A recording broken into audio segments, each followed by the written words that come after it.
What it do, wrestling world? Welcome to Over the Top Rope Wrestling Show, our end of the year finale show. It's your boy, Mr. Steal Your Dibs, and coming at us mobilely. Yes, while he's driving, stunting and profiling his new car, the one, the only. Oh, Kira! Isn't that Kira to your right? How you know I'm not cheating? How you know I'm not? I don't got some other kids that maybe I got kids on a second family that no one knows about. Oh. Ugh, sorry. So just for the record, I never do this, but this is the holiday season. I'm in the giving kind of mood. That was not Kira, but because she looks like Kira, everybody for the first time ever on the screen, this is Kira's mom. Yes, indeed. Hello, how you doing? Yes, I'm good, ma'am. Nice to meet you. Not Yes, really, Kira. not nice to meet her. Oh. Not really. This is only a holiday thing that we put in the car for the ride. Listen, let's not mess up my status with my whole fan base because they'll think I'm a nice guy because I'm not a nice guy. Okay, chicks dig a bad boy. I, I hear you, my brother. Everybody, this is Tantalizing Tony, my brother. There he is. What's happening, my man? Oh man. So I want to My start off brother. with icons of, well, before we get into icons of wrestling and all that good stuff. Everybody who's joining us, please stay with us. Stay tuned in with us today. Ask your questions. Give us your comments. We gonna give out our awards. Who we think was like wrestler of the year, um, female wrestler of the year, all that good stuff. So stay tuned. Agree with us. Disagree with us. We want it all. We want to be interacting with you all today on this show. Now, brother, you was in Philadelphia last night. You went to the Icons of Wrestling show. Tell us all about that. First of all, I want to just give a shout out to my daughter Kira, who does all the production of all my videos, and she does everything basically. She does the graphics, the production. She does such a good job. She doesn't get enough credit for the stuff she does. I know everybody says, "Oh, I always give her props," but just a full shout out to her because she's a 17-year-old high school student that has her own life that travels with me to the wrestling events that she doesn't even want to go to till half the time. Don't get me wrong. She loves the business and she loves the people. Just is a lot for her. So shout out to her, and also shout out to my other co-host on the other show, Rabbit Shariki, the Redeemer, or Rabbit Ramon. We don't know his name sometimes. He changes his name so much. We don't know which way to go. I don't know. But and one thing before I get to the spiel. Shout out to my boy, my brother JB Jarrett Boyd, who inspires me to make both channels better. And we went on this journey together with the YouTube channel. We both hit 3,000 subscribers. We're both about equal right now with 3,200 or so. Both moving up. I meet a lot of people because of this wrestling channel. I met somebody today. I'm not gonna shy away from this. I've been going to church lately too. A lot of things were going on with me, a lot of different things. I'm in a much better place emotionally and spiritually before. Of course, physically, I'm doing great. Weight loss and everything. And I just want to tell everybody who watched, from MVS to Mania Club to everybody that I'm involved over the whole wrestling community. This is not me. I'm gonna say it. We on YouTube. I'm not. This is not me bullshitting. You guys, along with my family, have gotten me through maybe the toughest year of my life. And I just want to say thank you at this year's end. Thank you for a great 2021. And 2022, we're going to kick major ass and take our channel to the next level. And we're coming for Joe Rogan. We're coming for that Joe Rogan money. There you go. I do a big spiel about $100 million contract from Spotify because of his YouTube channel. I want Joe Rogan money. And it's attainable if you never give up on your dreams. At 53 years old, I'll be 54 next year. I'm doing this like a young man's thing, and it's not easy. And I'm telling Jared, I'm telling everybody out there, never give up. And Jared, once again, you being a Taekwondo champion, four-time champion, four-time world champion. You are a four-time world champion. It means a lot to me that you're younger than me and that you inspire me to do better. Not just saying that, bro. I love you with all my heart. And my brother, this show is what got me started over the top rope. It's the reason why the Tantalizing Tony channel is even in existence and successful today. Yes, sir, bro. I'm glad I can be an inspiration to you. I can help you in any kind of way, man. That's what brothers are for, that's what friends are for, my man. And I'm happy that you're in my life. I'm happy to call you a friend, a brother. You know, I love you too, man. Definitely. Respect. All right. Now, in about 15 minutes, our good friend from the Outlaw Mud Show Driving Podcast, Joe O'Connor, will be joining us. We're going to talk to him about Ring of Honor and other stuff that happened throughout the year in wrestling. But before then, I want Tantalizing to tell about Icons of Wrestling, where he attended last night in Philadelphia, Pennsylvania. I cannot say anything bad about the Icons of Wrestling. First of all, big shout out to 2300, the ECW arena. The guys there, the job they do there at that place is amazing. The security team, the director of operations, everybody at 2300 is top notch. They had a great convention yesterday. It's a shame that more people don't know about it outside of the Philly, New York, Jersey area, because let me tell you, that place was packed to capacity. Mm-hmm. They had great wrestlers up there today. Sting, The Godfather, my good friend Tatanka, my good friend from Busted Open Radio, Dave Greca, my good friend Bully Ray, also known as Bubba Ray Dudley. So many, my new friend Buddy Matthews, as well as Casey Navarro, who you guys will see later on my channel with some stuff we talked about yesterday. Eric Bischoff, who I know from back in the day. There's so many people there that were just so great as not being fans of them, just being nice people. It was just a great day. The Sting line was insane. To meet Sting, the Icon Sting, to get his picture and autograph was $100. Mm-hmm. And there were people there who don't make a lot of money, who are like budget to, who are paycheck to paycheck on that line. And you know what? Sting was gracious, hugged everybody, did not rush anybody out the line. It was just, oh my God, so great. Not to mention the wrestling that night. And another shout out to someone who I met her back at WrestleCade, who we become fast friends. One of your favorites, Mercedes Martinez. Now one of my favorites. She is nothing but humble. Shares my stuff on her Twitter page. Shouts me out in the matches. She had a match. She was like, Tantalizing Tony, watch his channel. Like, bro, that's the ultimate sign of respect when a wrestler who is on the top of their game shouts you out. Big time. It was a great. If you guys gotta support independent wrestling, and I got this from you, bro, and from Joe Conwell, and a few other people from MVS. I wasn't a big supporter of independent wrestling. I was a WWF/WWE guy. I never watched anything except that. And because of MVS Roundtable, because of that Facebook page, my horizons have deepened and expanded so much because I listen to you guys. So, support your local independent wrestling. Check out your conventions in your area and share them. Let people know, hey, there's a convention in Delaware. Hey, there's a convention in North Carolina. Hey, there's a convention in New Orleans. Some people will travel. Some people will drive long distances. I drove to WrestleCon, and it was the best experience of my life. Like last night, too, who wasn't scheduled to be at Icons of Wrestling other than just to wrestle, shows up to the convention. I happen to have his pictures of him in the car.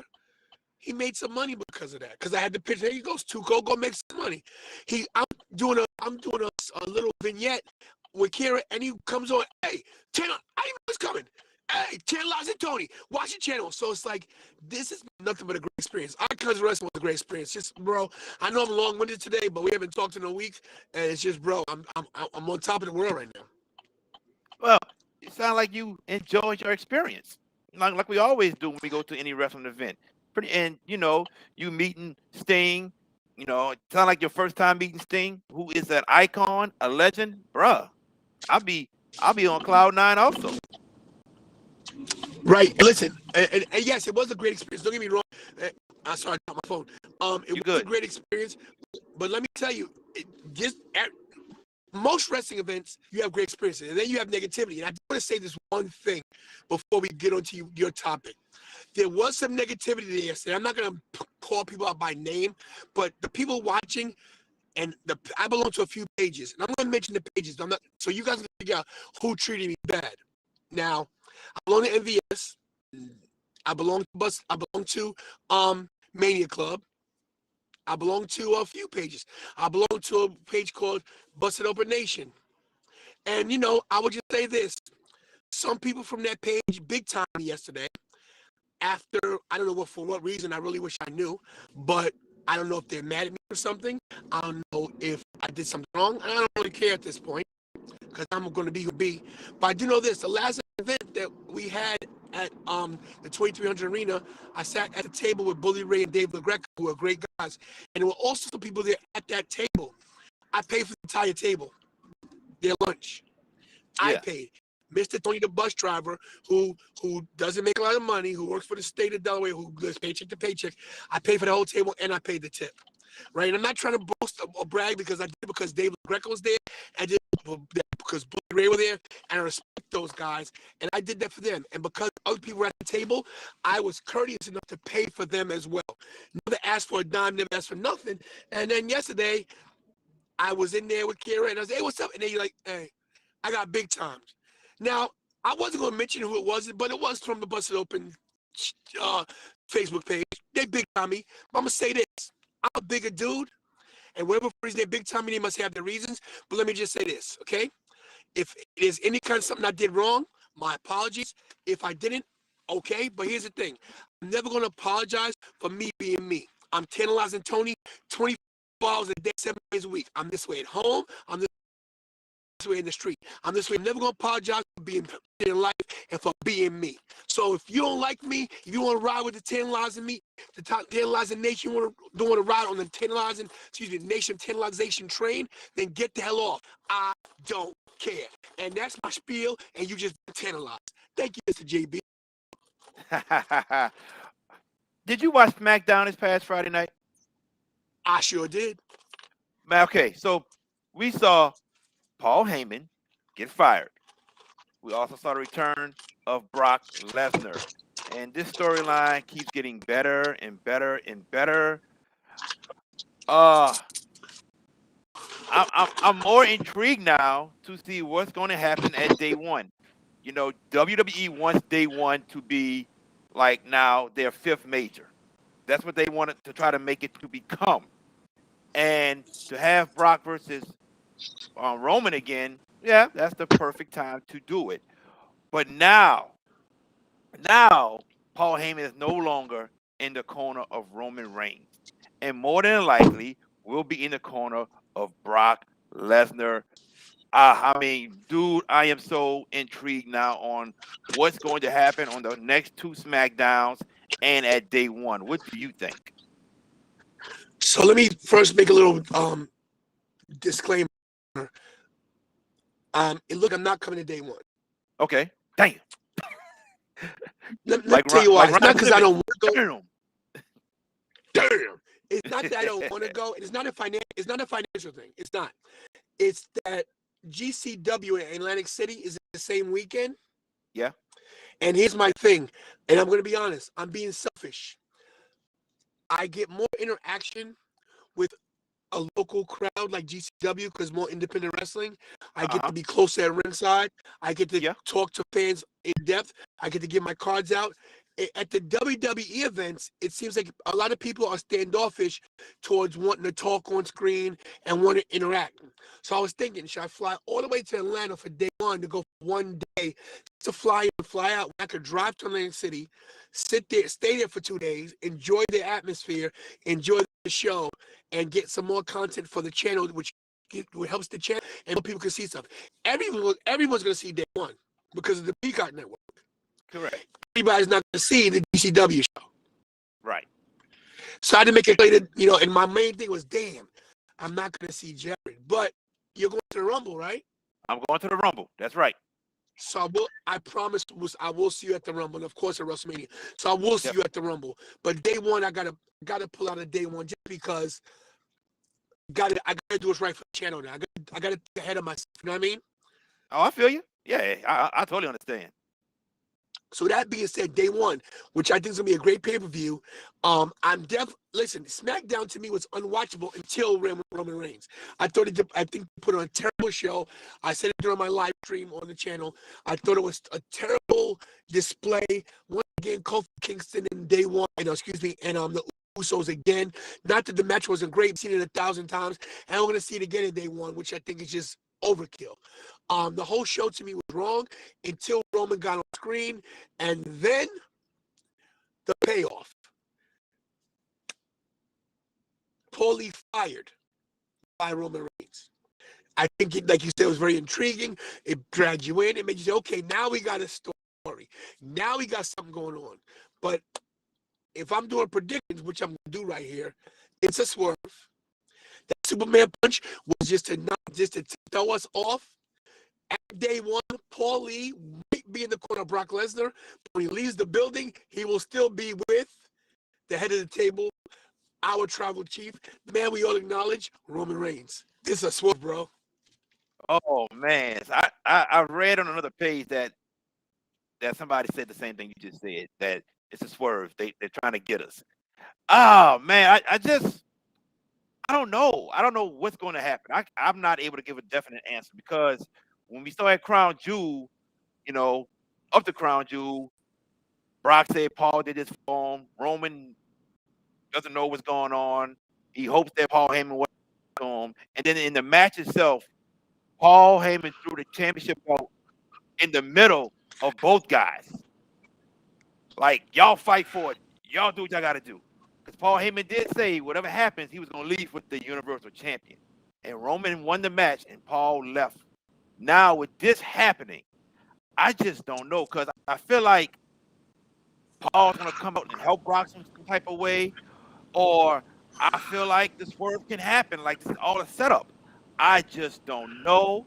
That's why we got to stay in tune, stay intrigued, and stay watching this right here, because this story between Roman and Brock has gotten better since Brock Lesnar returned to the WWE at SummerSlam.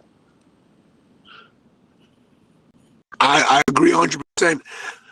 They've done everything right with Roman Reigns since he came back off of his sabbatical from COVID. And Right. we talked about this, that we were waiting for Roman to come into his own, to turn heel and tap in to that Samoan evilness that all of them have shown. They've had The Rock at it, Rikishi at it. They all have had that it factor to turn bad and make the crowd hate him. And now Roman Reigns gets cheered more than booed because he's a heel. Yes, exactly. It's what we all wanted for years. And to allow Roman to just be himself like they did with The Rock and Stone Cold, it is paying off big time in the world of wrestling. And let's not forget that Roman came back, and Roman's promo skills have drastically improved so much to where you just have to sit down and listen to Roman when he gets on the mic now. Years ago, you didn't want to hear Roman talk at all, but now, hey, this man shows that he's dedicated to the sport of wrestling, and anything that he has to do to get better, he will do, and also that he takes it seriously. He takes it seriously. Yeah, you're not wrong, bro. Everything you said was 100% right. And it gives me optimism that WWE does listen when it comes to the big things. Because we've been crying for Roman to be in this persona and to be in this position for years. Since Royal Rumble, where Batista returned. Yes. They should have pulled the trigger then, and they didn't. They dropped the ball with him in WrestleMania 31 and gave the title to Seth Rollins. As great as that cash-in was, Roman was at his peak right then. He should have beat Brock Lesnar clean, and everything would have been different. Roman Reigns has done a lot for the company, but they've put him in a negative light by the way they treat him, by the way they don't let him be him, and by the way they have him look inferior to Brock Lesnar. Now him being a heel looking inferior to Brock Lesnar, it builds his bad guy character. It builds his heel character because now everyone thinks again, well, Brock's back, Brock's gonna dominate. But guess what? You got that little factor called Paul Heyman, who you never know what's he gonna do, where's he gonna turn, where his allegiance lies. You know what I mean? So I think day one, main event at day one is definitely gonna pay off. I'm not sure about the rest of the pay-per-view. I heard Madcap Moss is on it, and I mean, to me, it's just like what? But anyway, I think that storyline alone has definitely it's keeping me watching WWE right now because it's the it's the biggest thing going on today. And I'm going to just give you guys a little bit of a insight now. I'm in the hood right now, and there's some stuff going on. So if I go dark, it means I had to run because they're shooting. Man, get out of there. Get out. Get out, please. All right. Now, come and join us live right now. He is part of the Outlaw Mud Show Driving Podcast. Everybody that's watching, please go subscribe to the Outlaw Mud Show Driving Podcast here on YouTube. But this is our good friend that we've known for years. Everybody, I present to you Mr. Joe O'Connor. What's going on, Joe? Not too much. Just finished up the podcast myself. I hear you. Tell everybody about your podcast, the Outlaw Mud Show Driving Podcast. Yeah. Every week, myself and three others, Mohammed Fadi, Pete Guest, and James Blanton, we do a podcast on Sunday morning. Usually it's uploaded on Sunday nights. Different topics, whether it be like career retrospectives on people, papers or previews. Sometimes it's fantasy booking. Today it was just Mohammed and I talking about the of AEW itself. So we're looking at, where the company is going to be heading in 2022, who's going to be who could possibly be winning what championships. So we kind of dived into that one. A couple weeks ago, Pete and I did it for WWE and NXT. So figured do an AEW version to show fairness between the two. Gotcha. Well, I'm glad you're here joining us, my brother. Tony, you got something to say? Of course, my man Joe. I haven't been talking to you in a while. It's good to see you, my brother. I miss you so much. I want to tell you something too, Joe. Your movie reviews that you do. Yes. And your podcast. Yes. I don't just say things the same because my subscribers are going to get them no matter what I do, what I say. But when I tell you things from the heart, your delivery, just in your words, how you type them and text them on your reviews, it gives me a different look into movies and into wrestling on how you portray your take on things is so different than mine. You're so much more methodical and you're so much more in depth in explaining things. It's teaching me and giving me inspiration on how to, give me a more in depth description on. I'm dead serious because I watch you do a lot of movie review stuff on your page, and I read everything all the way through, like why this is and how come you see it from this aspect. I gotta tell you, and I'm give yourself enough credit how good you are. You gotta go to the next level with your podcast and everything.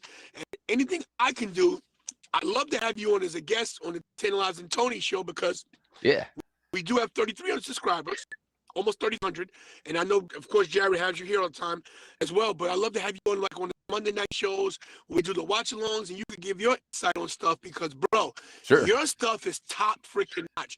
You guys, Muhammad, Pete, James, you guys are awesome. I'm not just saying that.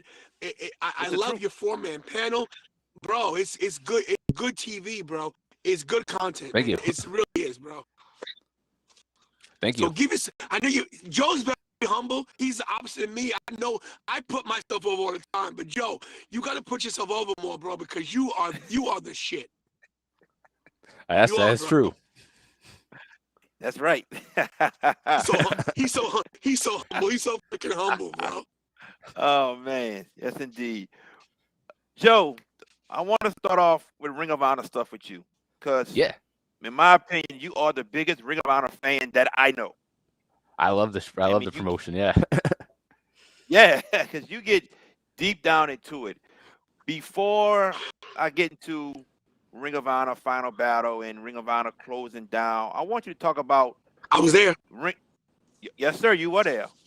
Oh I want you yeah. to talk about Ring of Honor, like from the start to Mhm. now, like memories of Ring of Sure. Honor that you have, and regarding some of the best wrestlers that we've seen in Ring of Honor that are in WWE and AEW, stuff like that. Yeah. Like I first came aware of it through like, internet dirt sheets magazines back in 2002. And I would read, the results and everything. I didn't first see anything of it until like YouTube became a thing. So I basically went back and I watched like pretty much all like the title changes I could find. So found a lot of stuff with Samoa Joe, CM Punk. I had read a lot about. This is before he debuted in ECW, so I looked up a lot of like CM Punk stuff on YouTube. But then I didn't start watching it weekly until it got bought by Sinclair and started being on like syndication. Um, so like here it's on like the CW affiliate on like 9 o'clock at night on Saturdays, but it's also on like 3 a.m. one night, like 1 a.m. So it's on like 4 or 5 different times throughout the week at various different time periods. Um, that's really when I started watching it weekly. But for me, I would say who just is Ring of Honor for me is Jay Lethal. Um, Jay Lethal is the guy who always had great matches with anybody and everybody, whether it be like guys who had been there for years before him, like Jay Briscoe, guys who were coming up like Matt Taven, people from like New Japan, CMLL. Jay Lethal was that guy. Jay Lethal also elevated Jonathan Gresham from small tier worker to, in my opinion, the best wrestler in the world today. Lethal for me is probably Ring of Honor's top guy. But then, before that, Samoa Joe and CM Punk, their trilogy of matches would probably be some of the best. Mark and Jay Briscoe, Jonathan Gresham, obviously, I hold up in high regard. Adam Cole, I think, really helped bring Ring of Honor to a next level because when when kind of had like that little mini boom between like 2014 and 2019, a lot of people were Ring of Honor at that time. A lot of it was like, Bullet Club shirts being at like Hot Topic, stuff like that. But Adam Cole really stepped up and became like the prickish heel that we all love him for right now. He had been up with Bullet Club, really made him the guy to watch. His interactions with the Young Bucks were amazing. So I would put Adam Cole as one of the top Ring of Honor stars of all time as well. Awesome, awesome. I'm gonna ask my second question. Tony, you can piggyback after Joe gives us his thoughts. We've all watched Ring of Honor Final Battle, and pretty much we all say best pay-per-views this year. Just Yes. spectacular. Give us your thoughts about Final Battle. From opening match on was high energy. Like when the Righteous came out, like they were on a different level as far as like their swagger to the ring. You could tell like they usually come out very methodical, very creepy in that like cult, like Wyatt family style way, but like they just went completely over the top on this one, and it worked for them. I loved that their pre-show they took full advantage of. Like WWE will have a 2-hour pre-show with like 2 matches that each have like maybe 10 or 15 minutes. AEW, they'll have like an hour-long pre-show, but it's just going to be like a battle royal or something. Ring of Honor took full advantage of their 1-hour pre-show by having 3 full matches on the show, and none of them were half-assed. They all felt like ones you could have seen on the actual pay-per-view itself. Every single wrestler on the show regardless of their position in the company, whether it be like a guy lower down in the card like an LSG or a guy top of the card like Jay Lethal and Jonathan Gresham. Every person gave it their A game. It was kind of an audition tape for them to be like, hey, you know, this is what you guys have been missed the past year and a half. A lot of people gave up on Ring of Honor once AEW started. But I think, like, I actually told this to Jonathan Gresham a couple months ago, that since like September 2020, Ring of Honor has been putting out some of their best content ever because they've been doing a lot more of like the pure title matches and everything. Mhm. So A, they've been showing people what they've been missing the past like year and a half, and B, they're showing, you know, Tony Khan, Court Bauer, Scott D'Amore, you know, this is what I have to offer. You can take it or leave it, but this is what I'm going to be offering your promotion, your fans, your ratings, your TV, your pay-per-views. Book us. Like, it was their audition tape also.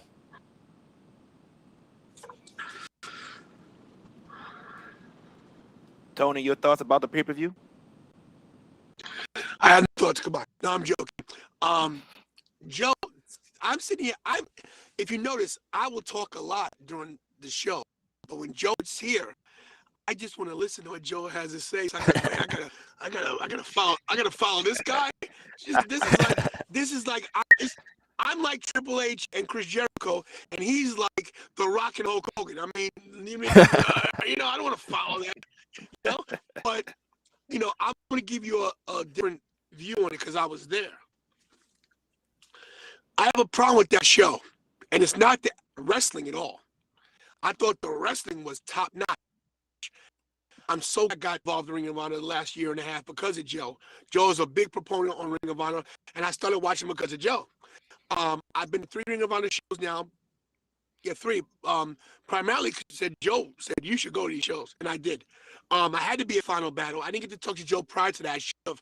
But he said something about Jonathan Gresham. I've seen Jonathan Gresham wrestle over the course of the past 2 years on different independent shows. H2O Wrestling out in Jersey, some independent shows in New York, Battleground Wrestling in Philly. So Jonathan Gresham, him talking about him being the best wrestler in the world, I tend to agree. I mean, I got a few others up there with them, but Jonathan Gresham is a pure wrestler. When I say pure, I mean pure. See, I do know what that means there, Joe. I've been paying attention. He's a pure wrestler. And if you guys know what pure is, I'll look it up and look into it. But basically, it's no BS. He's purely wrestles you. If you've never seen a pure match, they do a 3 rope break kind of a deal where you get 3 rope breaks, and after that, there's no more rope breaks. So there's a lot of different aspects about pure wrestling. But that being said, that was the main event, Jay Lethal and Jonathan Gresham, which was a master class of a wrestling match. They shook hands before the match. They hugged after the match. They both put each other over after the match. I'm going to spoil anything in case you guys haven't seen it. But just to see those 2 guys in the ring, Jonathan Gresham being the top of his game wrestling-wise, and Jay Lethal, who's had a 20-year career, who is Mr. Ring of Honor. If you have HBK as Mr. WrestleMania, Jay Lethal is Mr. ROH. Yes, And sir. Joe's not wrong with anything he said. That was a great show. The Briscoes going against excuse me, I got a text message coming through. Going against Kanellis, and who was his tag team partner? Oh, Matt Haven.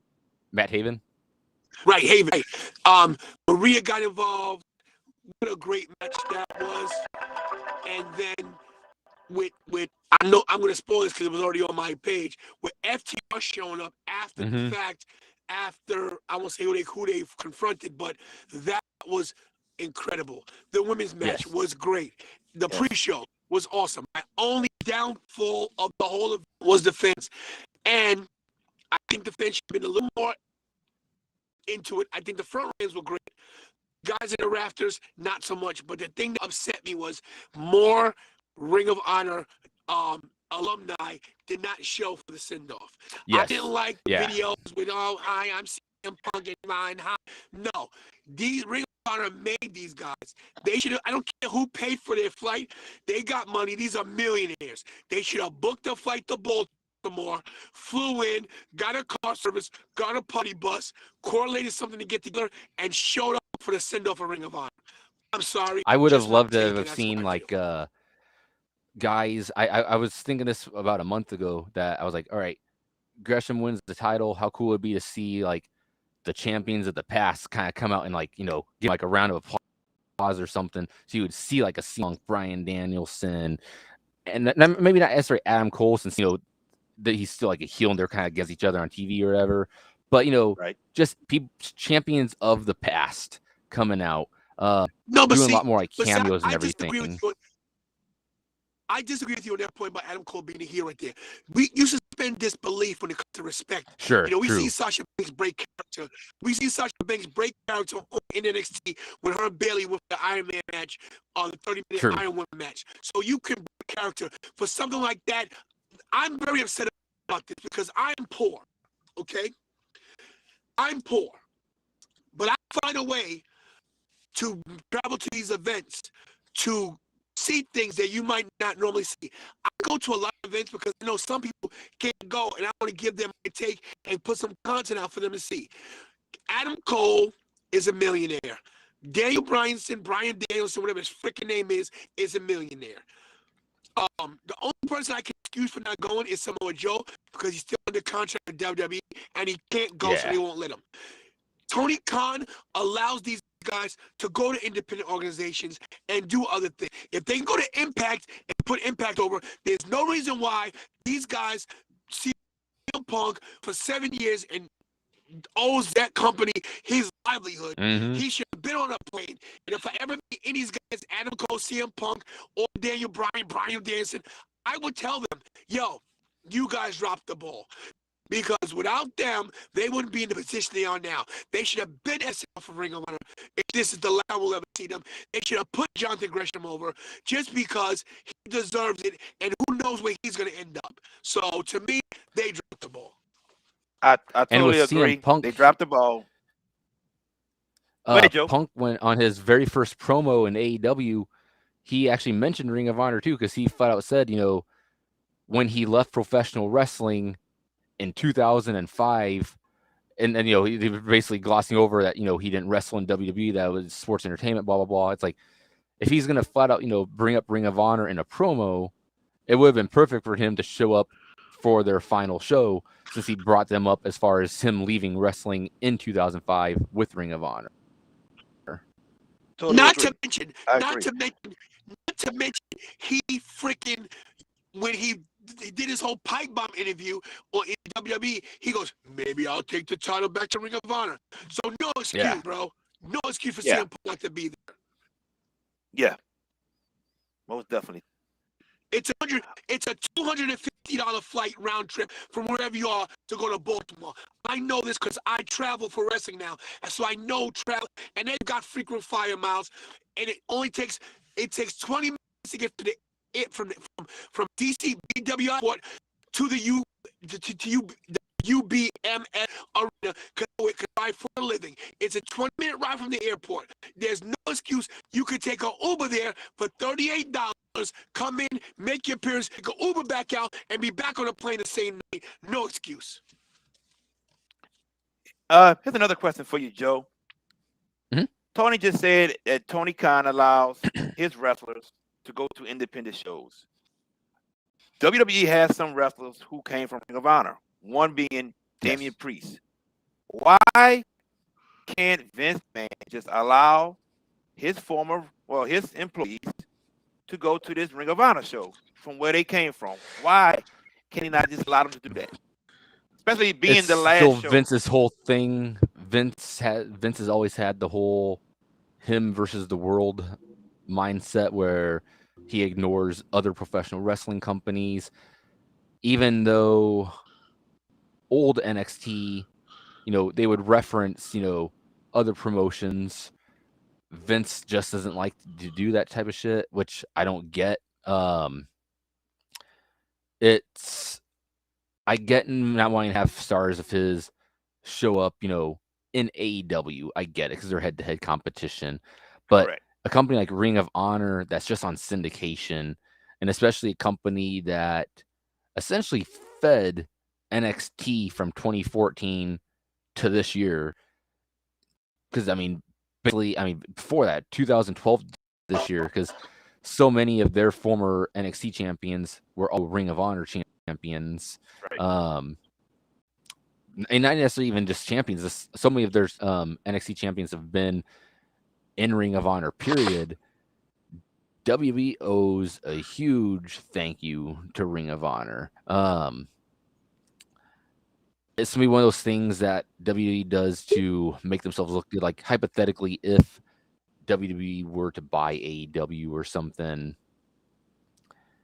they would put out like a documentary about them, but they would do it in a false praise, backhanded sort of way to make themselves look good. And it's like, you guys could have done this or that during this time period. An NXT Ring of Honor working relationship would have been awesome, in the past. Something that, obviously didn't fall. But, there's a lot that Vince could have done, even for the final show. To go off of what Tony was saying, if the AEW or Impact guys actually showed up to Ring of Honor, that would have made sense. But Vince could have at least let guys like Seth, Cesaro, Samoa Joe, whomever, send in a video. Like WB should have been the ones that sent in a video, and the AEW and Impact guys could have been there live in person. Great point. Great point. My God, such a great point. I didn't even think about that. Yes, they could have done a video package from WWE, and it would have been such a great gesture. It's like, what is going on? That there's so much cattiness in wrestling that you can't. Oh, we can't do this because it's gonna put this team, gonna put these guys over. Like, first of all, all these wrestlers have been to all these companies. Independent, without independent wrestling, with the exception of a few like Braun Strowman and Roman and homegrown talent, there would be no great WWF or W. Hulk Hogan did not start in the WWF. Hulk Hogan was in AWA. Hulk Hogan wrestled in Japan. Hogan has had great wrestling matches in Japan. Wrestling the territories, Mid-South, all Memphis Championship Wrestling. Without the smaller territories, which was independent wrestling, there would be no WWF. There would be no WCW. It upsets me, Buzz, when we talk about the wrestling. We don't care who the promotion is. We care how great the matches are. We don't care who wins moniker, who has the WWE over their head, who has AW. I'm sorry I'm so upset today because I'm just thinking about Joe's stuff saying, and it's like, I have such a love for professional wrestling. And I love sports entertainment too. Because without sports entertainment, we don't get the sense of the fireworks at WrestleMania. We don't get the big things. But without professional wrestling, you cannot have these conversations. And where you get professional wrestling from?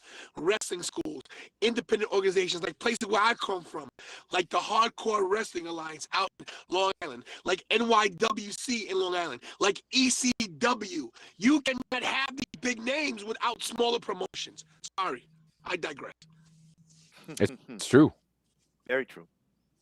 MJ Farmer has a question. It's in regards about CM Punk. His question is, what would be a good reason for Punk and the rest not to show up?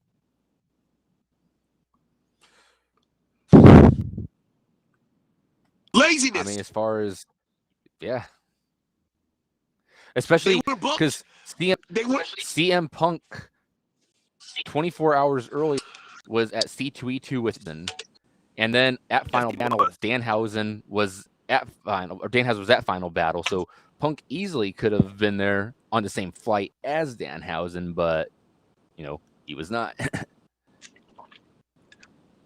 To mention Danhausen, I met Danhausen at WrestleCade in North Carolina in November. Danhausen, who is a social media genius, who basically yes built his career on social media and why he's so popular today. Yeah. So you tell me a guy who's as humble as this, and I met him and I talked to him out of character. Same here, yeah. He actually let me. He says, "You want to interview me?" And I turned him down because I didn't want to step on toes of Vicky Guerrero and Dave LaGreca at the show there. I thought it was inappropriate for me to cut an interview right there while he was waiting for someone else. So I passed on it, right? And this guy who is not a millionaire, who does his own marketing, who does his own merch, he got on a plane and showed up with a broken foot, mind you. Yeah. He has a broken foot. He's in a cast. So he made it. So how come the millionaire, Mr. CM Punk, didn't make it? I love CM Punk. But I want to tell you two things about CM Punk I truly believe. Eddie Kingston's right about him, that nobody wanted him there. And number two, MJF doesn't need CM Punk. CM Punk needs MJF. That is true. I agree with that. Yeah, I agree. MJF is so over. Yeah, he doesn't need CM Punk. Tony, you got any questions for Joe? I have zero questions for Joe because I don't want Joe making me look bad because he has so much knowledge. I do want to make a. That's why he's on the show. I do want to ask him an off question real quick because people want to know this. Did you see Spider-Man? I did. I loved it. You did. Yes. 1 out of 10. 1 out of 10. 1 out of 10. What would you give it? I usually don't get out of 10 things, but I mean, at the moment, if I just had to say anything, I would say I'd give like a 9 or a 10 because it was great. It was epic. Yes. It was a gift to Spider-Man fans. I do as well. It had such a Avengers Endgame feeling the whole movie to me. Yeah, it did. It felt larger than life. Yes. Bigger than any of the other previous Spider-Man movies, with the exception of like the very first two Spider-Mans. They felt huge. But as far as like actual MCU, like this felt like the biggest MCU movie that wasn't an Avengers movie. Yeah, I'm with you. Last question about that. I'm sorry it's not wrestling related. Were you disappointed about anything? No, not necessarily. Went along for the ride with it. Not you, Jared. Was I disappointed in anything? I wasn't. When we get off camera, I want to tell you guys something. I don't want to spoil anything, but but Joe, on a wrestling note, I'm really sorry for Ring of Honor for you because they're done. Yeah. They're not coming back. I'll tell you why. This is my take. So I didn't get to put this video up yet because I'm still downloading stuff. But at the Ring of Honor show, they were selling everything. And when I mean everything, I mean everything. Everything. Oh man. They had t-shirts going for $2. Oh shit. They get t-shirt free to empty out their inventory.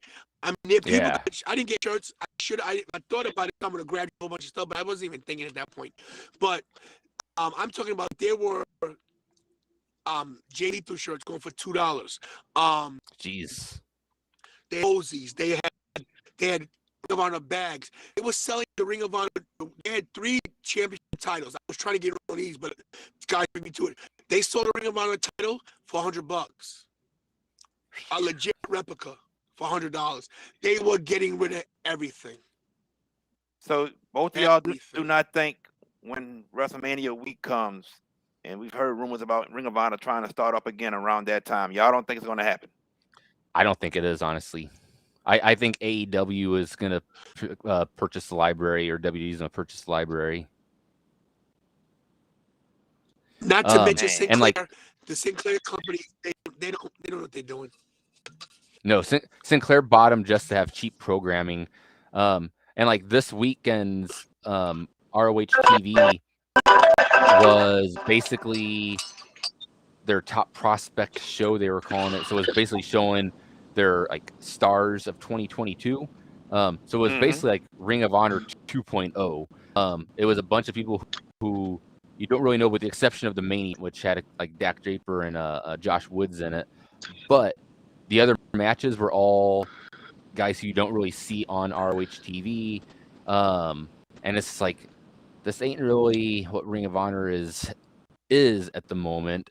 So yeah, I personally don't see them returning. I think they'll have the announcement that they're coming back like they did at the end of the pay-per-view for April.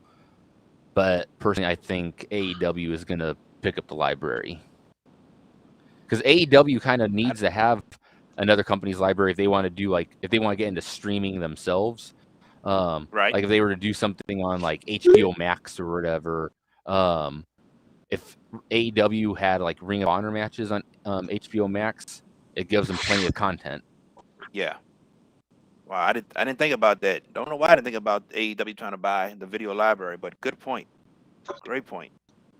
I hope that WWE doesn't buy it and then put it in a vault, because that's the kind of stuff they do, you know. Mhm. And Sinclair would sell it to WWE because they're going to get a big payoff for it. So I'm just hoping that, you know, Vince doesn't. I mean, what happened to Evolve?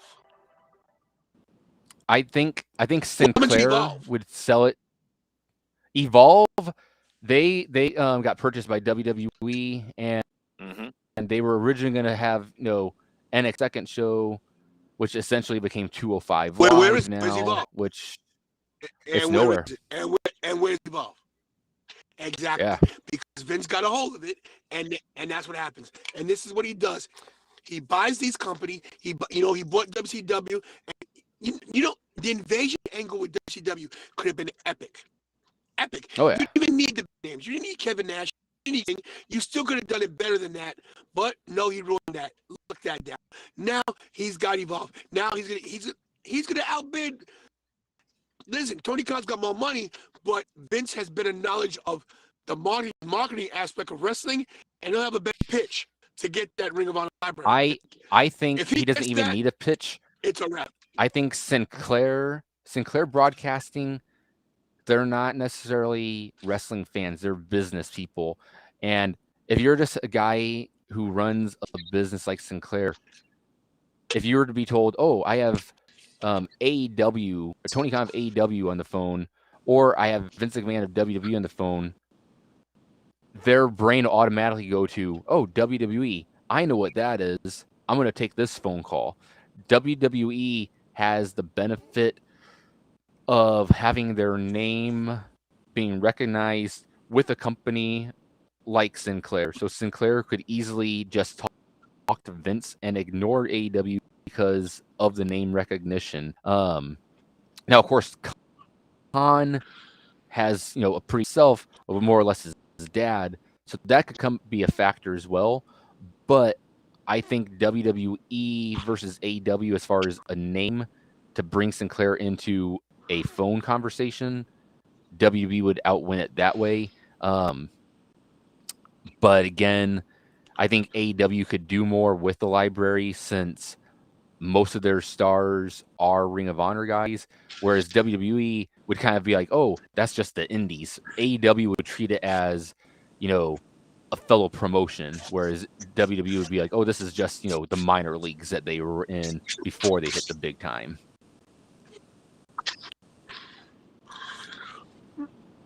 Last question in regards to Ring of Honor before we move on. We see Jay Lethal is with AEW now. We see Jonathan Gresham supposedly starting up his own organization.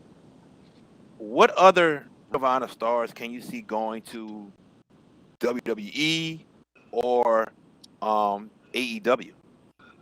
I think Gresham and Danhausen are both AEW destined.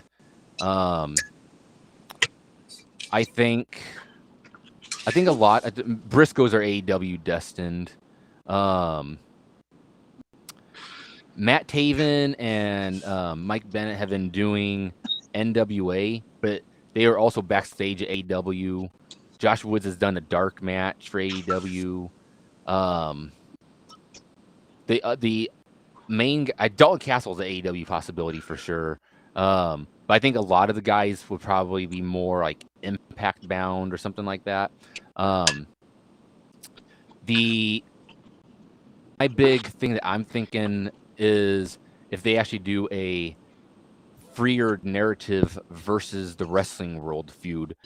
I could see AEW using guys like EC3 and Adam Shearer, not necessarily signing them, but I could see the whole freer narrative faction, if they bring in like Rockstar Spud as their 5th member, and you build up to a time where they're going in and invading pretty much every promotion, and you could have a time where Tony Khan in kayfabe is meeting up with Court Bauer, Billy Corgan, Scott D'Amore, and these companies are fed up with EC3 and Adam Shearer and company invading their companies and destroying their matches, and they challenge, the freer narrative guys to like a 5-on-5 match. So it's like NWA, MLW, Impact, and AEW plus like an outside company like maybe New Japan. They have like a 5-on-5 war versus the freer narrative. I think the bigger question, instead of just who's going to be going to AEW or anything, is how the actually wrestling landscape is going to look in 2022, because I think there will be a lot more of people going from promotion to promotion for cameo appearances. Like Christopher Daniels is kind of doing that right now. He's signed with AEW, but he's doing a lot more indies. He's doing New Japan. So I think there's going to be a lot of really interesting possibilities with the wrestling landscape come 2022. You just said with most of these wrestlers, you see them maybe going to AEW. Do you think, due to the numerous amount of releases that the WWE has had this year, that a lot of these wrestlers will not want to sign with the WWE? I do too. I think a lot of guys now, back these, it was like, oh, I want to go to WWF for NWA. In the 90s, it was I want to go to WWF for WCW. In the 2000s, it was basically just WWE. In the 2010s, it was basically just WWE. Now it's basically wrestlers who kind of want to work anywhere other than WWE. And that's not a knock on WWE. Like, a lot of people think if you're knocking WWE that, you trash completely. I still watch all their products every week. It's just a thing that wrestlers can work a lighter schedule, get better pay for a lighter schedule, especially like not even necessarily looking at AEW, but if you look at a guy like Brian Myers, who has a wife and 2 kids, instead of being on the road and wrestling for WWE 3 times a week, he has to travel like once a month for Impact, and he has to wrestle like 3 nights in a row. The rest of the month, he can spend his time at his wrestling school, and he can spend a lot of his time with his kids, with his wife, and still, because he had a name recognition from WWE, make pretty decent money and a comfortable living in Impact. I think there's a lot more possibilities and doors open for independent wrestlers coming up, from guys who have been released from WWE, guys who are in Ring of Honor. There's more possibilities for them instead of WWE. WWE is not the end all be all. Sure, at the end of the day, everyone will still want to main event a WrestleMania. If a person says they don't want main event in WrestleMania, they're basically lying. Everyone wants to have that WrestleMania moment, but WWE is not the end all be all. Tony, you want to piggyback? Joe, yeah, I definitely do, because Joe makes a lot of great points on a lot of great things, but I'm going to talk about WWE right here in a bad light, because, and me being elder statesman, you two guys, I'm a WWF guy from day one, pun intended. My ultimate dream, of course, was to be part of the WWF, WWE, work in the front office, work anywhere I could contribute my gifts to wrestling. I think because you guys are a little younger and you guys still have optimism about wrestling, that you guys are looking at it from a different window pane. You guys looking at the half full, and I'm definitely looking at half empty. Because if I'm a wrestler on the scene, and I'm gonna tell you this, and I know this is gonna sound crazy because I don't like the word influence, how they say with YouTubers or influencers. Mm-hmm. But Kira, my daughter, the producer of my show, was explaining to me. She goes, "Dad, you're an influencer now." I was like, well, "I'm not an influencer. I have a YouTube channel." She goes, "No, the people that watch you, that subscribe to your channel, watch you, and what you say influences their take on how they watch their shows." And I was like, "No way." He goes, "No, think about it. You have guys on your channel that are marks, and they are, and I'm a mark too. I'm a mark." She goes, you have people on your channel who are marks. They believe the way, oh my God, they believe that Roman Reigns really hates Brock Lesnar. And when you say something about those two people, they look at it through your eyes, and you're influencing them. So me being as a social media guy now and having a channel that is an upstart, that is gaining notoriety, I'm going to tell you this. I much rather go to an AEW show, independent organization. It's the reason why I'm not going to day one, because I'm so turned off by the product. And I'm a guy who is in love with Ricky the Dragon Steamboat, who loves Macho Randy Savage. Without WrestleMania 3, I never step into the ring. I never become a professional wrestler if I don't see WrestleMania 3. I'm the biggest WWF/WWE guy you're ever going to meet on the face of this planet. And I don't care about that company anymore. And I'm thinking now that wrestlers are thinking the same way because of the Young Bucks, because of Chris Jericho, because of Cody Rhodes. You don't need the WWE to have your WrestleMania moment. Will you go to WrestleMania? No. Can you say, "Oh, I made it in WrestleMania"? But I don't think you need a WrestleMania moment anymore to be on top of your game. I'd rather have all-out moment. I'd rather be all in. Get Joe. A guy, perfect example of that. A guy who has had 2 WrestleMania moments, but his best career has been post WWE is Matt Cardona. Like, that dude is killing it in life right now in every aspect, especially in professional wrestling. And it's all because of his post WWE career. And he's not even in AEW. The dude's just doing anything and everything. He knows how to book himself, and he knows how to present himself in professional wrestling in any promotion he goes to. Agree. And that's my point. And that's my point, brother, is that you don't need the WWE to make it anymore, because they have proven Matt Cardona is the perfect example. Matt Cardona, who has come from the places I've come from. Matt Cardona and Brian Myers wrestle because of people like me. And when I say people like me, I mean people that wrestled in Long Island in Wrestling Alliance. Hardcore Wrestling Alliance, people don't know a lot about it. You guys should really check into it. But Hardcore Wrestling Alliance and NYWC are so closely entwined with each other, because NYWC, the owner, Shane, I won't say his last name, he doesn't like to be promoted, but he knows Mikey Whipwreck from HWA. He knows Mike Norman, Paul Warrior, Kevin Bates, the Flawless One, Robert Franklin. Because of the HWA, there is an NYWC that produced Matt Cardona, that produced Kurt Hawkins, aka his name Brian Myers. So my thing is this: if you're allowed to get the handcuffs taken off, CM Punk's a perfect example. CM Punk made his name a Ring of Honor, and of course, he has been in great WrestleMania matches, but he's never main evented WrestleMania. But I can guarantee you, if you ask CM Punk what his greatest match is, it's probably him going against Darby Allin at All Out in Chicago, which was a great match. You don't need a WWE anymore. And one thing I want to disagree with you, Joe, what you said now wrestlers say to themselves, they'd be lying if they don't have a WrestleMania moment. I don't think they care about WrestleMania anymore. I don't care if they think about WrestleMania anymore, because money is not everything. Happiness, and like you said, being able to travel, not travel, be with your family is everything.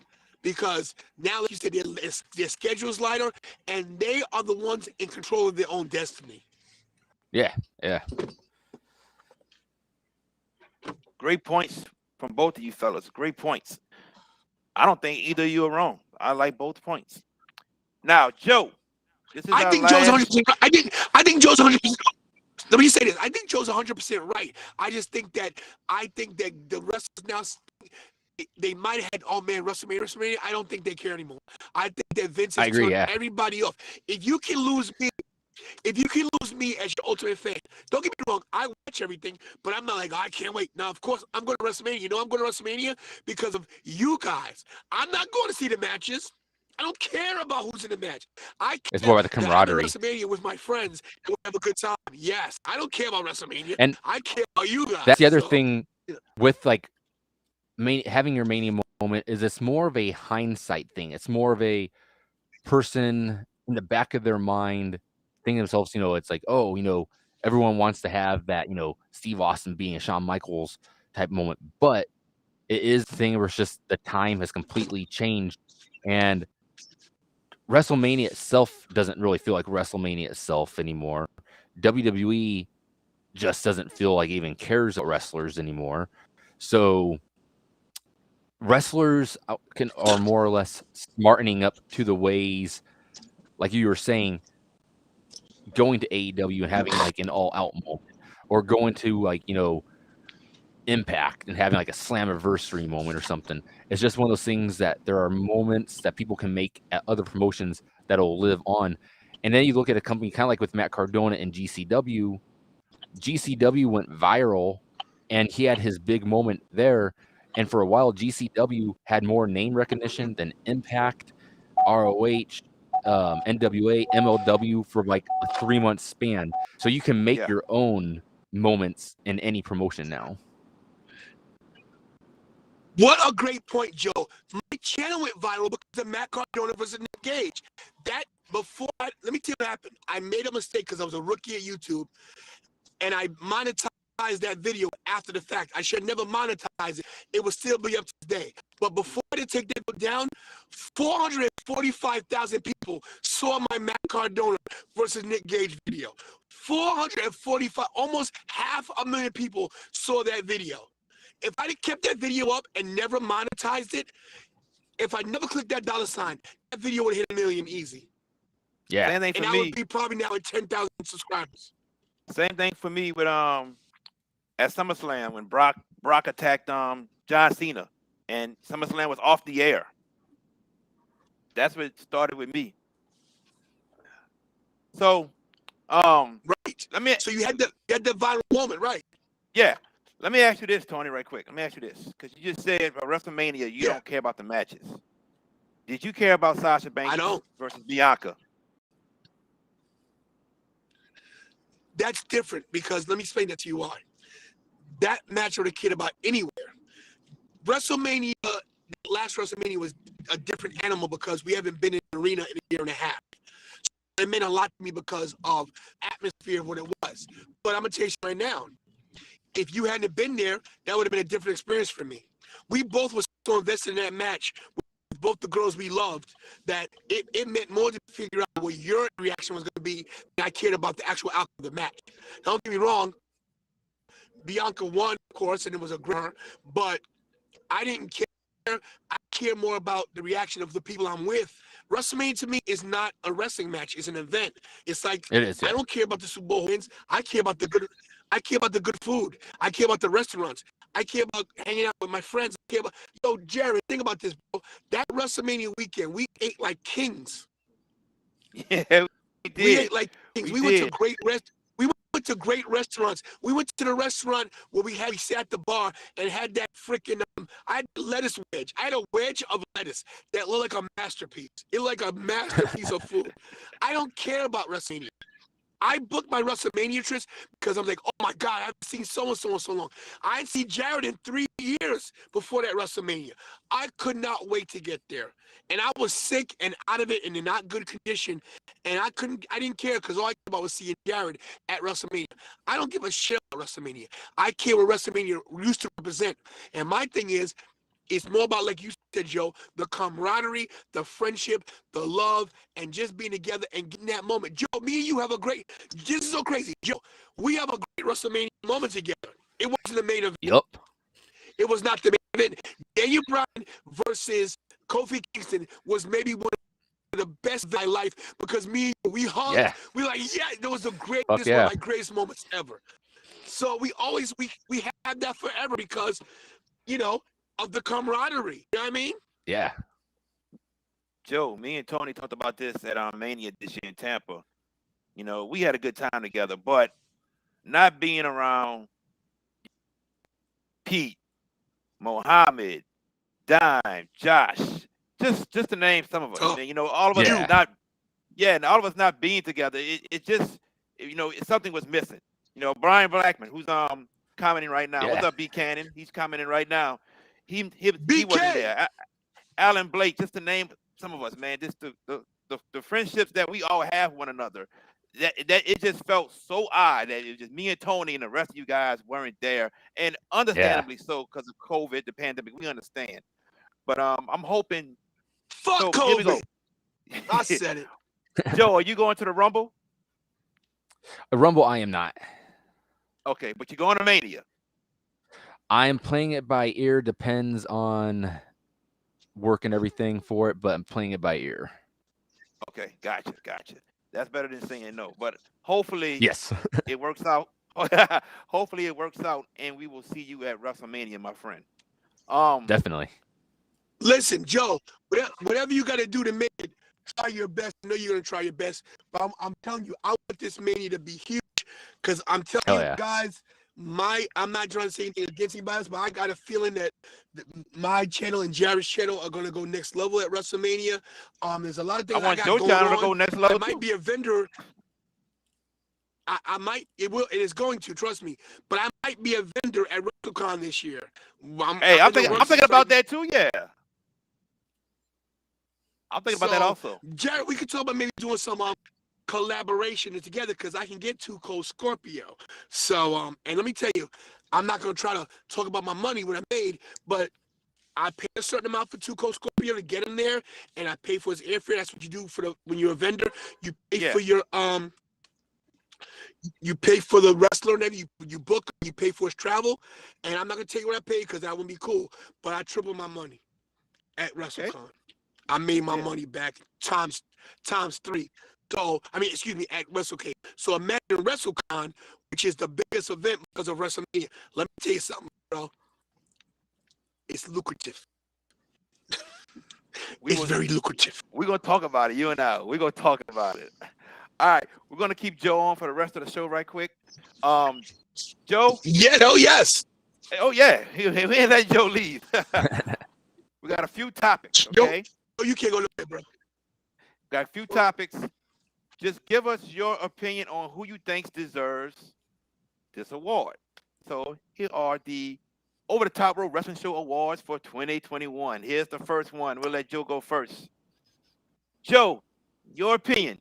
Who is the most hated wrestler of the year? Cody Rhodes. Ooh, Cody Rhodes. Tantalizing. Ooh. I was gonna try to think answer. more like actual like heel heat, but it's like he's getting more than heel heat and everything. I think it's gonna build up to a huge heel turn, but right now, I'd say Cody Rhodes. Tantalizing. I like Joe's answer because he didn't tell you, you didn't ask who the biggest heel was. You asked who the most hated was. Yes, yeah. Most hated, I think is Vince McMahon. He's hated by everybody. And he technically is still a wrestler. He's a talent. He's hated because of the mistakes he's made with WWE, with the releases, with the lack of vision, with the lack of putting the right people over. So I think VKM is the most hated in the business. So the answer I picked when I was getting these topics together, the answer I picked was Cody Rhodes also. I hadn't seen nothing like this since the fans turned on Seth Rollins. Yeah. It's just actually I would say even further back. The Seth Rollins comparison is great because that did happen strongly 2 years ago. But I'd say at least with Rollins, they turned him heel super fast, so it kind of went to their favor. Cody Rhodes, this is basically a Roman Reigns the night after WrestleMania 33. Yeah, so Orlando. Basically, after he beat Taker. Yes. Great analogy. Yes, sir. I agree with you on that. Most popular wrestler of the year. I'll go first. It's Roman Reigns.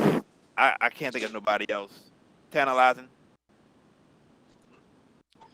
That's tough because the year was split up in such a way that Roman was only popular after he returned.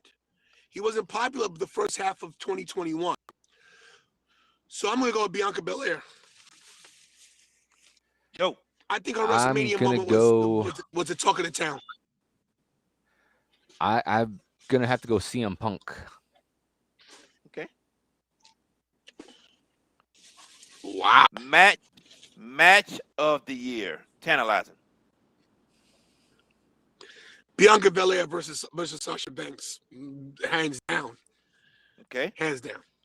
I'll go next. Walter versus Dragunov 2. NXT Takeover 36. I think that was the match of the year, in my opinion. Joe. Mine is also Walter versus Dragunov.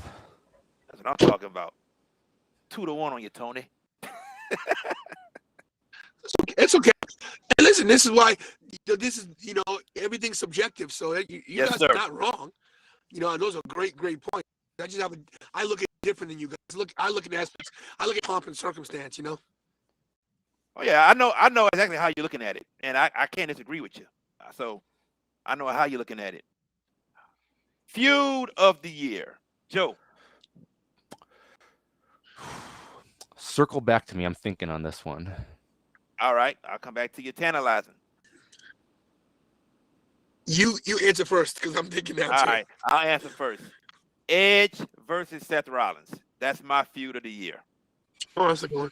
That's a good one. Let's go back to Tantalizing. What you got? Gee, that's so tough. It is. God. You know what? I'm gonna go Adam Page and Kenny Omega. Okay. That's a good one. Back to our good friend Joe O'Connor. This is a tough one. Those are both really strong candidates because Edge and Seth was multi-layered and it went a few months. Page and Omega told a great story over the course of a few months. Mm-hmm.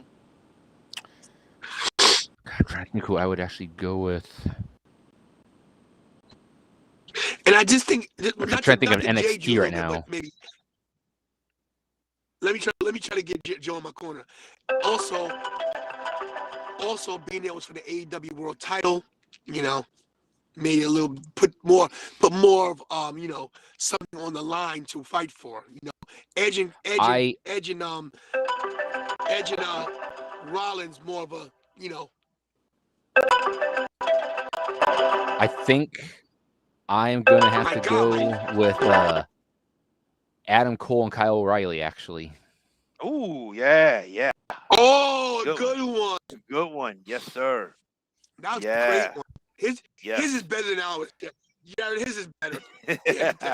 I kept thinking of like top guys in different promotions right now, and then I was like, shit, there's a bunch of people who aren't even in this company or on the show right now who had stuff. So I was thinking back throughout the rest of the year, and theirs was an intense feud from the start, and all their matches had mass intensity behind it. They had history before this feud. I'm gonna have to go with Cole and O'Reilly. All right, great answer. I love it. Our good friend Brian Blackman, he said Randy Orton and Edge. That's 2020. That's last year, 2020, not 2021. Randy Orton and Edge. Tony, you got sound effects in your car? Pots and pans. All right. Did we lose Tony? Tony, can you hear still? Oh, we cannot hear Tony. Oh, Tony, bruh. What did you do? Can't hear you, Tony. Oh, Tony is having technical difficulties. Me and Joe are going to He is move on. frozen. Yep, he's he's back. frozen. He's back, but there's no sound. Nope. No sound from Tony. He'll come back. Try to log out again and log back in because there's no sound.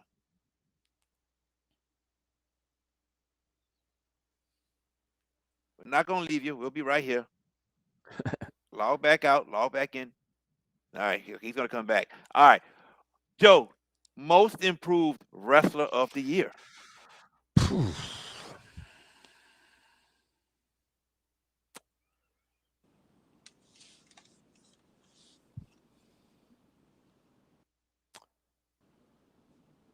Trying to run through different shows real quick and Apologies. thinking about them. What was the question? We got Joe starting off with most improved wrestler of the year. I'm gonna go with Josh Woods, in Ring of Honor. He went from just kind of a big guy that kind of looks like the type who Vince would have loved back in like 2004 SmackDown era. A guy who possibly could have had a 1 month feud of Taker and then gotten released a month later, to a guy who has been having clinics with anybody and everybody in Ring of Honor. So I'm gonna go with Josh Woods for most improved of 2021. Okay. Great answer, Tony. Liv Morgan. Oh yeah, That's who I had I also. think Liv Morgan. Yeah, I have Liv Morgan also. Yeah, she definitely turned the corner at some point. I think losing Sarah Logan and Ruby Riott, aka Ruby Soho, was the best thing for her. She has a lot of heart and it's transitioning over perfectly with both her character and her in-ring work. And her promo skills. Mm-hmm. Yeah, Liv Morgan also for me. As far as match-wise, what was the best box office draw of the year? Tantalizing. Are we talking money or aspects of what I want to see? Well, what happened? What match that happened this year? And I guess in regards of money, also, yes. That's a tough one. I'm gonna say Kenny Omega versus Bryan Danielson in Long Island at the Arthur Ashe Stadium. I think that match was money. I think that everybody couldn't wait to see that. It went 30 minutes, it went on draw, but it just was one of those epic classic wrestling matches that you could have put on any main event pay-per-view. Joe? As far as mainstream attention and actual venue goes, I'd probably have to say Sasha and Bianca at Mania. As far as like spectacle of crowds go, it would be like Punk and Darby. But I'm gonna have to go with Bianca and Sasha on this one. Great answer. My answer, I looked at it from a couple ways. I looked at Roman versus Brock at Crown Jewel. And then I had to think about which pay-per-view had the biggest crowd also. And how the storyline went to make this match be very intriguing to where people wanted to see it. I know what you're gonna say. What am I going to say? What am I going to say? You're gonna say Damian Priest and Bad Bunny versus The Miz and Morrison. No, I'm not. Because WrestleMania didn't have the biggest crowd this year. SummerSlam had the biggest crowd. I think true, yeah. Roman and John Cena. That was the third mention. Yeah, Cena, Ethan Guevara agrees with me. Cena versus Roman. Yeah, Cena and Roman. What's up, in front Ethan? Of 40,000 fans. In front of 40,000 fans in Las Vegas, to me, that was the biggest box office draw of the year. And we're gonna get Brock and Roman again at day one in front of 20-something thousand fans in Atlanta, but we'll see how many people streams in on the Peacock Network, which I think is going to be a lot. Yeah. All right. We're going to start with Tony on this one. Best television announcer. Best television announcer? Yes. This is easy. All three of us are going to say the same thing. It's Pat McAfee. McAfee's Okay. money. That's we get that. We get that's in a couple more questions. Best color announcer. Oh. He's a color announcer. Sorry. So what are we doing? Play by play. Okay, So mean like play-by-play? Yeah, play by play like Jimmy, all of them. Yeah. Like you talking about? Oh, wow. That's Yeah, Michael Cole. Yeah. What's the guy's name on NXT? What's his name? The guy with Wade Barrett. Yeah. Vic Joseph? I like Vic Joseph. I think Vic Joseph. I'll go with Vic Joseph. Yeah. I'll go with Vic Okay. Joseph. All right. I'm going with Tony Schiavone. And Wow. I think if somebody on that show would let Tony Schiavone talk more, it would show. I'm going with Tony Schiavone.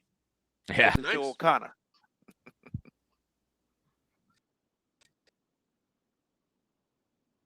Ian Yeah, Riccaboni. Ian Who? Riccaboni. Yes. Ian Ring of Honor. What? Yeah, okay. Yeah, it's a unique way to call Riccaboni. matches. He's very soothing. He knows how to call the actual moves themselves.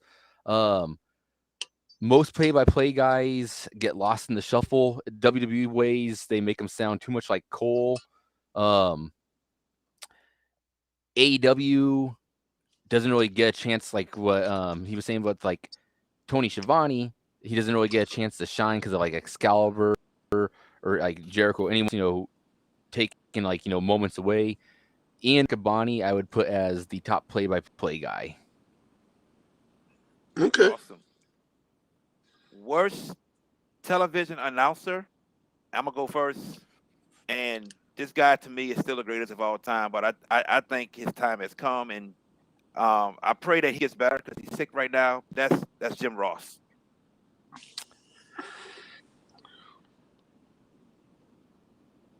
I Joe, agree with Jim Ross. Yeah. Tantalizing. Let's make it a trifecta with Jim Ross. All right, here it is. Jim Ross, trifecta. Now, Tantalizing, I'll let you go first because I think we all might be in agreement with you from what you just said a minute ago. Best Pat color McAfee, announcer. baby. Pat McAfee Joe? is money, baby. Pat McAfee.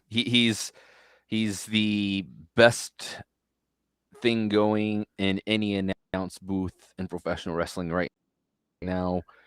He completely is in his own complete world when he's talking. And his enthusiasm just shines through when you're listening. Yeah. He doesn't care. He doesn't follow the mold. He doesn't care. He's himself. Yeah. I've always said that I don't think Michael Cole sucks, but I think Michael Cole has to have the perfect partner to have a great chemistry with. And I've always said I don't think he had great chemistry with anyone since Taz left, because I thought him and Taz were the best announce team for WWE at that time. But man, with Pat McAfee, it's spectacular. Yes, best color announcer is Pat McAfee, hands down. Worst color announcer, I'm going first. That goddamn Excalibur. I swear to God, this guy wants to be play-by-play, color, just talks so much. That's what kills me so much about AEW. Let Tony talk. Let Jim Ross talk a little bit. Share it evenly. He just Tony Schiavone and Taz would be a perfect two-man booth. Yes, sir. Did you say Excalibur also, Joe? I I can't remember the dude's name. The guy who's doing color in MLW right now is just boring as fuck. I can't remember what his name is. I would say him, but honestly, I can't remember his name. So to actually give an award, I would say Excalibur, because Excalibur, they really don't know. That's the other thing with AEW is they don't really know who is color and who is play by play. It's basically like, will let anybody just do whatever, whenever. And Excalibur, it's like the thing I always think about is like when Butcher and Blade debuted a few years ago. Like he automatically just said their name all of a sudden, like they're like these huge box office stars. It's like nobody knows them, and you're treating them like they're like some big Impact Ring of Honor guy making their debut, which they weren't. Very smug in his commentating. I would go Excalibur.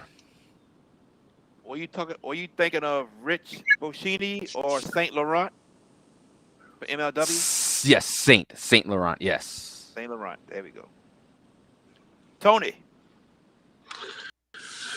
I actually like Excalibur just because he's weird, but he's the worst. I got that love-hate thing with him.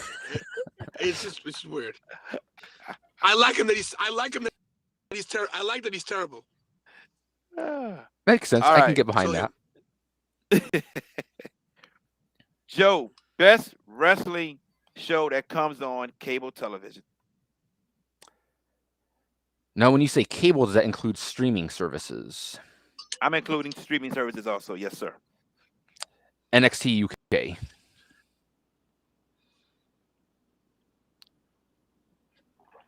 Mine was SmackDown. I think SmackDown for this year, the majority of the year, was the best show, in my opinion. Tantalizing. I'm gonna go with AW Rampage because it's only an hour.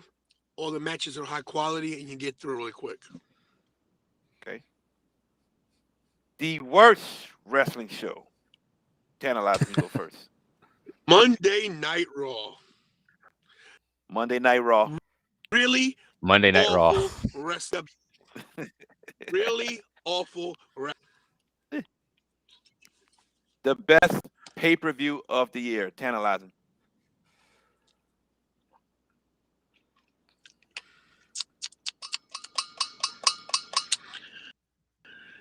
Oh my God. I hate to say this, everybody. Well, I don't hate to say it. I guess you'd be happy that I've evolved as a person, but it's All Out in Chicago. Tony says Greatest all thing out. I've been- AEW all out. Greatest thing I've been Tantalizing. to. I mean, not Tantalizing. Better than WrestleMania. Is incredible. Okay.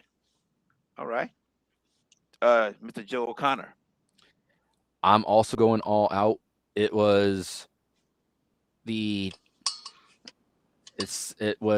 end game for the previous like 2 months of AEW, where they were building up some momentum after 2 years of just kind of floating there for a while.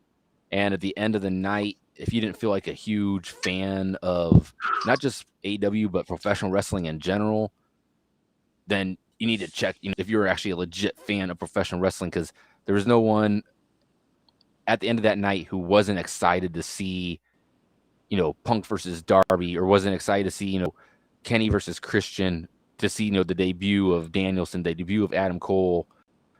Every match was great. Everything felt technical. Great. I'd say best pay-per-view of the year. Okay.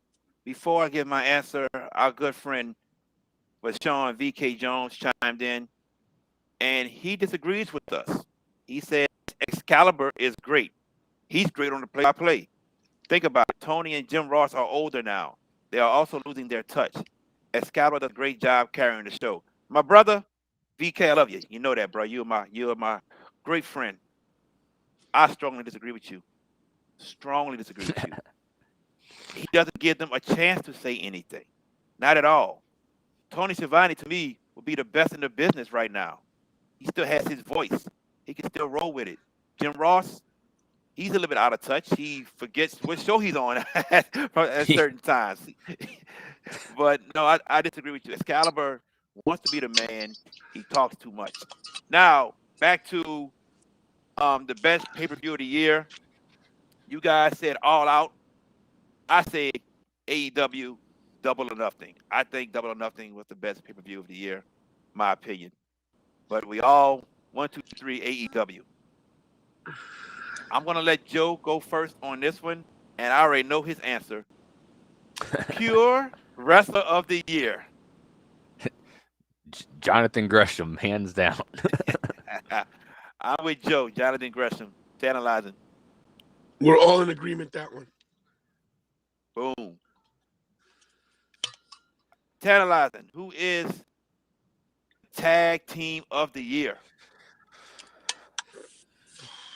God.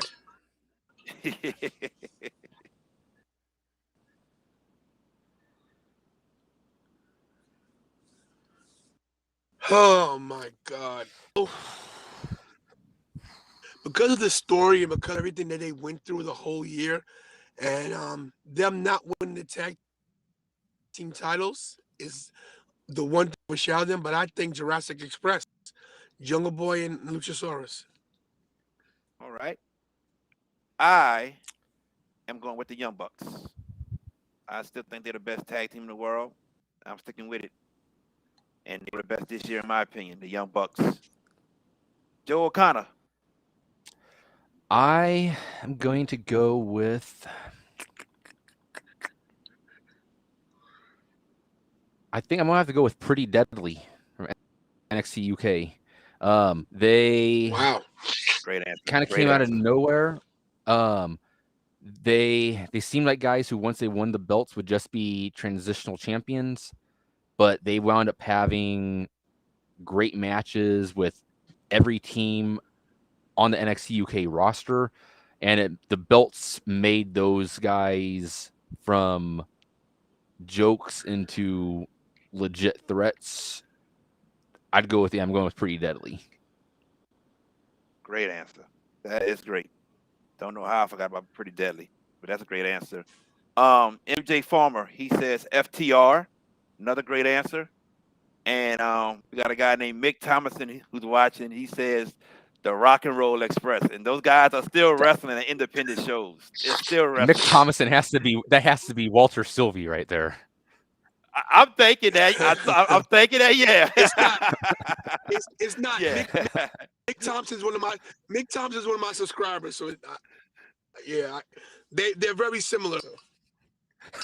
Yes, indeed. All right. Newcomer of the year. I'll go first on this one. Jade Cargill is my answer. Analyzing. I'm not a big Jade Cargill fan, just so you know. I know. A little bit. I think she's green. I think she's way too green. I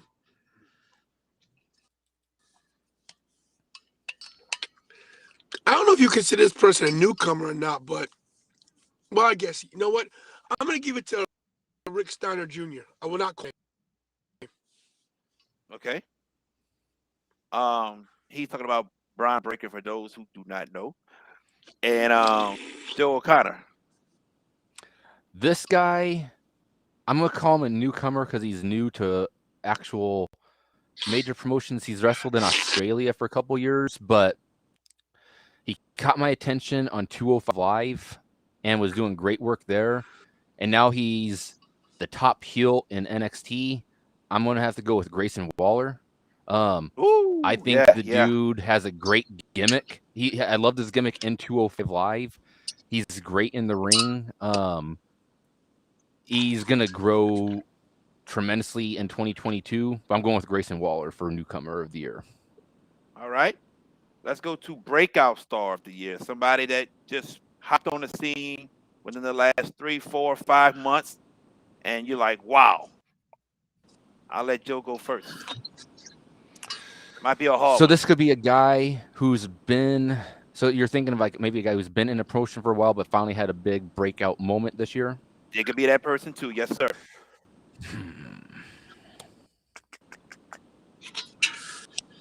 Honestly, I'd probably have to say Jungle Boy.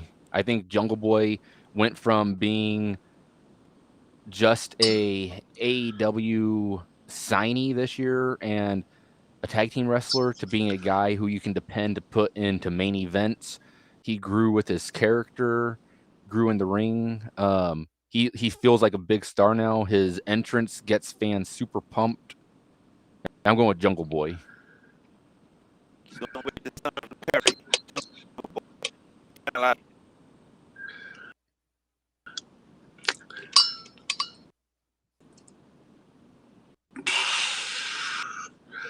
It's weird to say this, but and they're not there anymore. But Hit Row, the entire Hit Row was Yeah. they were like hot. I wasn't a fan of Hit Row, don't get me wrong, but if you think the aspects of who made an impact, everybody was in the Hit Row, and now they're released. So tough. Great answer. This guy made his debut with AEW within the last couple months, and he's been on I think I know who he's talking. every week. And I'm talking about Dante Martin. Yep. Dante Martin, man. Jesus Christ. That guy's a stud, man. He's spectacular. That's my breakout star of the year. 2 more questions, everybody. We're done for the day. I'll go first on this one. Female wrestler of the year. I got Bianca Belair. Tantalizing. Who you got? This is gonna shock a lot of people, but I'm going with Dr. Britt Baker, DMD. Britt Baker, DMD. Joe O'Connor.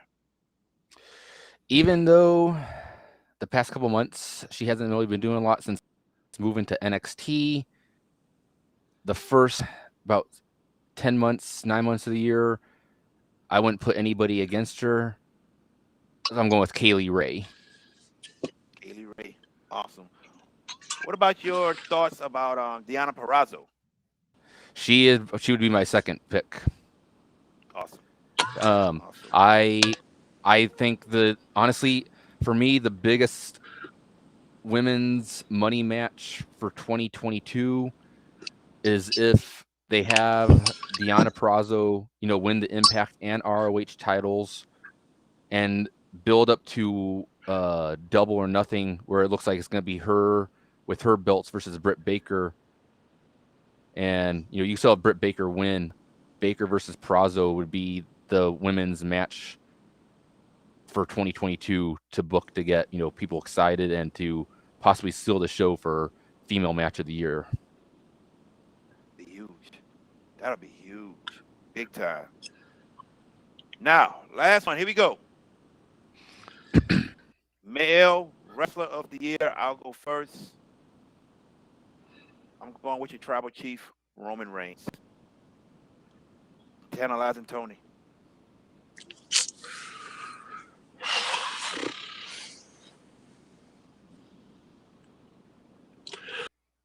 I'm going with Kenny Omega. Okay, Kenny Omega, no problem. Great answer, Joe O'Connor. For this one, I'm basing it like pro wrestling, so I'm not thinking like best in ring. My thought process is overall spectacle. Yeah. Kayfabe dominance, the whole package. Anytime he wrestles, it feels like a spectacle. It feels like a huge fight. I'm going to acknowledge the tribal chief, Roman Reigns. We the ones. Me and Joe, we the ones.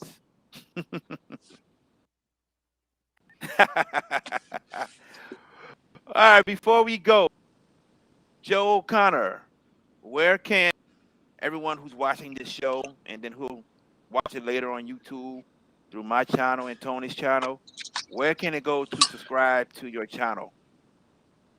As far as Outlaw Mud Show Drive-In, we have a YouTube channel, just Outlaw Mud Show Drive-In. It's on Twitter, Instagram, and Facebook. As far as podcast, if you just look it up on Anchor, it's on Spotify. It is on pretty much most major podcast distributors. Anchor has it on so many. Anchor kind of just drops it off to various different ones. So it's like every week I'll see like a new podcaster. I'm like, oh, I didn't know I was on there, but I guess I am now.